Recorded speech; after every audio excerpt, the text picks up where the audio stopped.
Hormuz straight पर एक तरफ ईरान के साथ बातचीत से समाधान निकालने की कोशिश की जा रही है, दूसरी तरफ हमलों का दौर भी जारी है। अमेरिका और इजरायल ने ईरान के कई शहरों में ताबड़तोड़ स्ट्राइक की। सबसे ज्यादा बम तेहरान में गिराए गए। सीरियल अटैक की वजह से IRGC और बासिस फोर्स के कई ठिकाने तबाह हुए।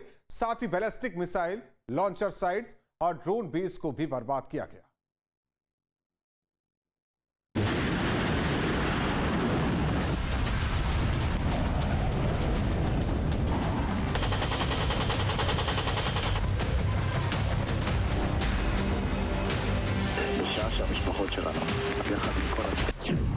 अमेरिका इजराइल का ईरान पर कहर, ईरान की तबाही के लिए झोंकी ताकत। ऑपरेशन एपिक फ्यूरी से दहल रहा ईरान, कब निकलेगा मिडिल ईस्ट का समाधान। नॉन स्टॉप बमबारी हुई, सीरियल ब्लास्ट हुए और पूरा इलाका थर्रा उठा।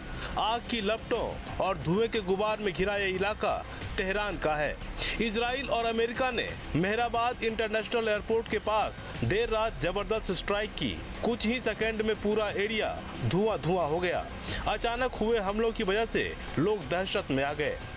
ऑपरेशन एपिक फ्यूरी और ऑपरेशन रोरिंग लायन के जरिए ईरान को तबाह करने के लिए पूरी ताकत लगाई जा रही है।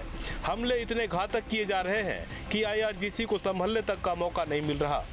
इजराइल डिफेंस फोर्स ने सटीक जानकारी मिलने के बाद ईरान के कई मिलिट्री बेस को टारगेट किया। इस स्ट्राइक में बासिस फोर्स के ठिकानों को भी निशाने पर लिया गया।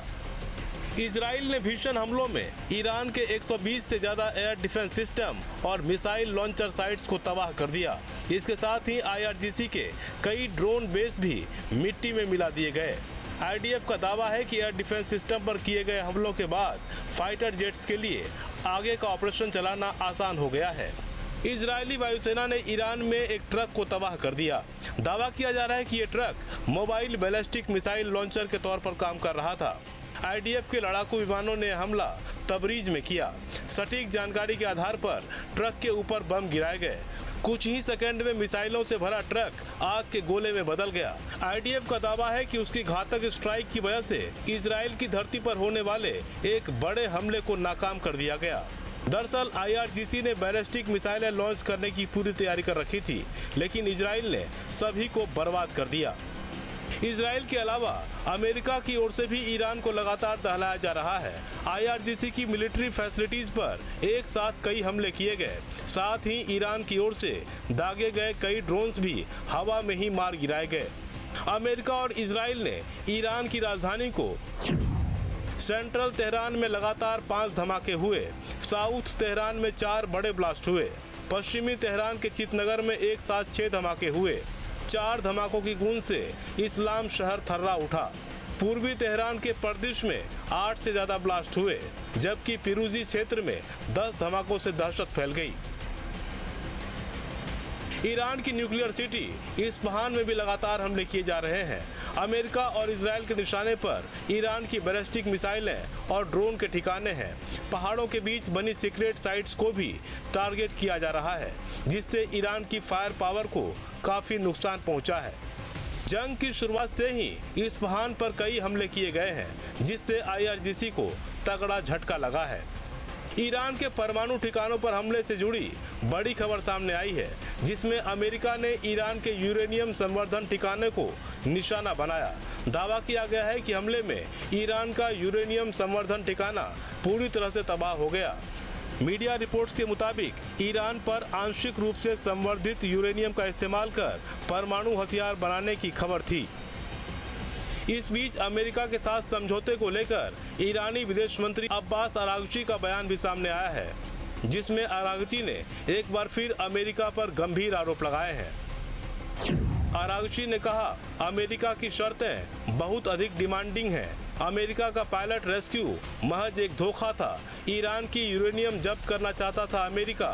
इस्फहान ऑपरेशन पर हमें गहरा संदेह है। ट्रंप के अल्टीमेटम के बीच हॉर्मुज स्ट्रेट से जुड़ी बड़ी खबर भी सामने आई है। ईरानी मीडिया के हवाले से दावा किया गया है कि हॉर्मुज संकट पर दोनों पक्षों में बातचीत चल रही है।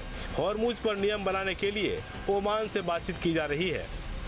हर किसी को बातचीत के नतीजों का इंतजार है, क्योंकि इसी नतीजों पर निर्भर करेगा कि मिडिल ईस्ट का भविष्य क्या होने वाला है।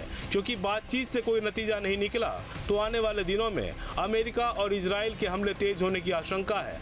सबसे ज्यादा खतरा एनर्जी साइट्स को लेकर है, इसलिए ईरान भी जवाबी हमले की धमकी दे रहा है। यानी माइंड गेम के जरिए दुश्मन के खिलाफ आक्रामकता दिखाई जा रही है। यानी जंग का दायरा तेजी से बढ़ रहा है। फिलहाल तेहरान समेत तमाम ईरानी शहर संकट से घिरे हैं। हर तरफ हालात बिगड़े हुए हैं और मुश्किलें बढ़ रही हैं। अब सवाल यही है कि आने वाले दिनों में दिक्कतें और कितनी बढ़ने वाली है। Team news state. अब से डीडी फ्री डिश की चैनल नंबर 57 पर देखिए न्यूज़ नेशन।